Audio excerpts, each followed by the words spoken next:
रहा तो भगवान के आशीर्वाद से देवतुल्य जनता, ग्वालियर विधानसभा की जनता जो मेरी भगवान है, मेरा परिवार है, और देवतुल्य मेरे कांग्रेस के एक एक साथी आज मेरे साथ खड़े हैं, उनका आशीर्वाद मेरे साथ है। चुनाव जनता लड़ेगी और कांग्रेस का कार्यकर्ता चुनाव लड़ेगा। जैसा कि मैं देख रहा हूँ कि आज सामने जो मेरे मंत्री महोदय हैं वो एक एक रुपया मांग रहे हैं, लेकिन मैं 1 रुपया नहीं मांग रहा। मैं वो उनको शायद रुपए की आवश्यकता हो सकती है, लेकिन मुझे तो जनता का आशीर्वाद चाहिए, तो मैं तो एक एक वोट मांग रहा हूँ। क्यों रुपया क्यों मांग रहे हैं सर? अब उनको चाहिए होंगे पैसे, मुझे तो जनता का आशीर्वाद चाहिए, पैसा नहीं चाहिए। मुझे जनता का आशीर्वाद चाहिए, एक वोट चाहिए, और जनता तय कर चुकी है। मेरा भगवान जो मेरा परिवार है ग्वालियर विधानसभा का, जिनके परिवार के सुख दुख कष्ट में मैं हमेशा खड़ा रहा हूँ, मैंने संघर्ष किया है, और वो परिवार आज जानता है कि सुनील शर्मा ने और कांग्रेस पार्टी ने सच्चाई के साथ उनकी सेवा की है।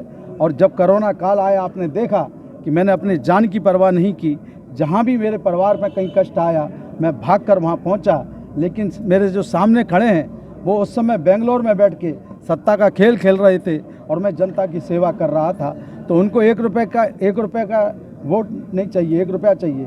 मुझे तो एक वोट चाहिए और मेरी जनता का, भगवान का मुझे आशीर्वाद चाहिए। पिछली बार मार्जिन जो है वो बड़ा रह गया था काफ़ी ज़्यादा। इस बार क्या लग रहा है कि आप जनता तय कर चुकी है। मैंने कहा ना, जनता चुनाव लड़ रही है। ये धोखा जो जनता के साथ हुआ, छल कपट जो जनता के साथ किया जा रहा है, ये छल कपट नहीं तो और क्या है कि अब 1 रुपया बीच में क्यों गायब हो गए। 1 मिनट मेरी बात सुनो। आप जनता कहते हैं ना, गुना डबल करके इस बार वापस करेंगे। मंत्री जी की रणनीति को आप ये किस रूप में देख रहे हैं? 1-1 रुपये जो मांग रहे हैं, रणनीति है क्या नीति है वो तो आप भी समझ रहे हैं। उनको रुपया चाहिए, मुझे आशीर्वाद चाहिए। जब चुनाव नजदीक आए तो अब देखा है ग्वालियर की सड़कें खुद चुकी हैं, जबकि इस टाइम पे तो कम से कम सड़कें नहीं खुदनी थी, क्योंकि चुनाव के बाद ये रोड बनने वाली। ये मैं कह रहा हूँ ना, सत्ता लोलुप लोग हैं, इनको जनता के दुख दर्द से कोई लेना देना नहीं है। आपने देखा कि अतुल राठौड़ जैसे युवा पत्रकार की इन्हीं भाजपा शासन और प्रशासन की अकर्मणता के कारण मृत्यु हुई। ऐसे जाने कितनी मेरी माता बहनें बच्चे चोटिल हो चुके, उनके हाथ पैर चोटिल हो चुके। एक टमटम वाला भी मैं जनसंपर्क कर रहा था, उसका तो बेचारे का पैर कट गया। इसका अगर दोषी है तो भाजपा का निकम्मा शासन और प्रशासन और मंत्री प्रद्युम्न सिंह तोमर दोषी है।